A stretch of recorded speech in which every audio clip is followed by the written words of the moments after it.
માતાજી મિત્રો, સ્વાગત છે નવા બ્લોગમાં. આજે છે બ્લોગનો 9મો દિવસ અને આપણે આપણી જૂની જગ્યા પર આવી ગયા છે. એ તો તમને છેડે બેકગ્રાઉન્ડ જોઈને તો લાગતું હશે કે જૂની જગ્યા ઉપર આવી ગયા છે. તો આપણે આવી ગયા છે. આપણે સોલાર પ્લેટ પડી ત્યાં ઝાટકોન બીચ છે ત્યાં આવી ગયા છે. હવે વિડીયો બનાવી ઝાટકો ચાલુ કરી અને પછી જાય ઘરે. લગભગ છેલ્લા 3-4 દિવસ થઈ ગયા. 4 દિવસથી હું ખેતરમાં નથી આવ્યો. એ તો તમને ખબર જ છે કે 4 દિવસથી નથી આવ્યો ખેતરમાં. આજે વહેલા ઘરે આવી ગયો હતો એટલે ખેતરમાં આવી ગયો છું. કે આજે કોઈ ખેતરમાં ના આવત. આજે વહેલા ઘરે આવી ગયો છું ગાઈસ. તો ખેતરમાં આવી ગયો ગાઈસ. અને આપણા ઘઉં છે આમાં ભૂંડરા આવ્યા હતા.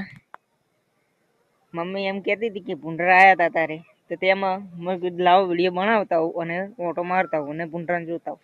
તો જો આવ્યો તો પણ ભૂંડરા નથી. હવે ઝાટકો ચાલુ કરીને જાઉં ઘરે.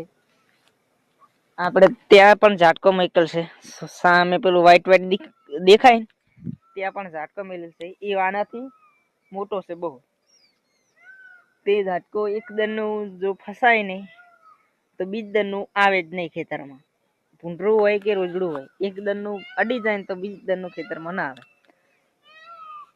તો બસ ગાઈસ, આજના બ્લોગમાં આટલું. મળું કોઈ નવા બ્લોગમાં, કોઈ નવા ટોપિકમાં. ત્યાં સુધી રામ રામ, જય સિયારામ. અને હા, આજે છે 9મો ને કાલે 10મો દિવસ છે. કાલે પણ મંડપ પહોંચવા જવાનું છે. 2 મહિના મંડપ પહોંચવાનું છે. 2 મહિના આખા ઓર્ડર પેક છે મંડપના. તો 2 મહિના આપણે કોમ છે, પછી આપણે નવરાજ છીએ.